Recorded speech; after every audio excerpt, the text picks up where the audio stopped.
श्री गोविंद हरे मुरारी, हे नाथ नारायण वासुदेवा। मित्रों, आज का हमारा प्रसंग है कि जो महाराष्ट्र के संत हुए थे ज्ञानेश्वर जी महाराज, उन्होंने कुंडली योग क्रिया और भक्ति के लिए क्या उपदेश दिया है। ज्ञानेश्वर जी महाराज ने इस प्रसंग में अपने योग का अनुभव परिचय दिया है। कुंडली को जगाने का उपाय बतलाकर उससे होने वाली कुछ सिद्धियों को भी उन्होंने उल्लेखित किया है। उन्होंने कहा है कि फिर उस योग को समुद्र के उस पार की जो चीज़ें दिखाई देने लगती हैं, स्वर्ग का नाद भी सुनाई देने लगता है और वह हवा के घोड़े पर भी सवार होता है। यदि वह पानी के ऊपर चले तो उसके पैरों का पानी के स्पर्श तक नहीं होता।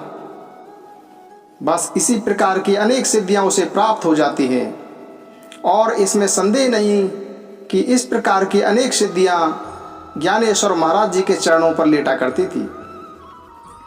परंतु फिर भी जगत के उद्धार का जो सीधा मार्ग उन्होंने बतलाया है, उसमें उन्होंने योग की क्रियाओं अथवा सिद्धियों को कोई प्रधानता नहीं दी है, बल्कि एक स्थान पर उन्होंने यहाँ तक कहा है कि योग विधि से कोई फल नहीं होता, उल्टा व्यर्थ ही उपाधि और दंभ बढ़ता है।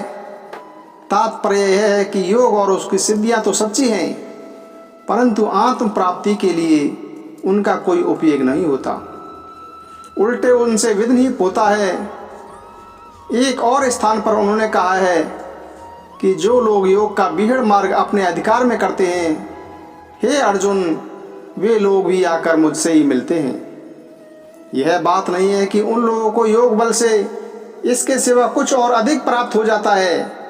हाँ, यदि कुछ अधिक मिलता है तो वह केवल कष्ट ही मिलता है।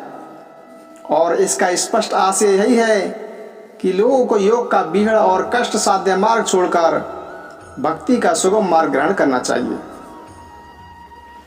ज्ञानेश्वर महाराज यह बात तो पूरी तरह से मानते थे कि भक्ति मार्ग में, मोक्ष साधन में अथवा आध्यात्मिक जीवन में सभी लोग एक समान हैं और यहाँ तक कि सारी भूत सृष्टि एक स्वरूप ही है। परंतु फिर भी वे सांसारिक व्यवहार और सामाजिक आचार में वर्ण आश्रम भेद और जाति भेद मिटा देने के पक्ष में नहीं थे।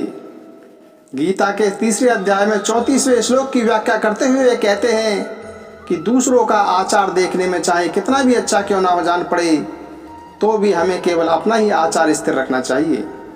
मान लो कि किसी शूद्र के यहाँ अच्छे अच्छे पकवान तैयार हुए हैं, अब चाहे कोई ब्राह्मण कितना ही दुर्बल क्यों ना हो, फिर भी तुम ही बतलाओ, क्या उस ब्राह्मण को कभी पकवान खाने चाहिए? लेकिन इतना होने पर भी वे भक्ति मार्ग में वर्ण और जाति का भेद नहीं मानते थे। 9वें अध्याय के 32वें श्लोक की व्याख्या करते हुए वे कहते हैं कि जब तक कोई मेरे स्वरूप के साथ मिलकर समरही नहीं हो जाता, जब तक कोई मेरे स्वरूप के साथ मिलकर समरस नहीं हो जाता, तभी तक वह क्षत्रिय, वैश्य, स्त्री, शूद्र आदि के रूप में भासमान होता है।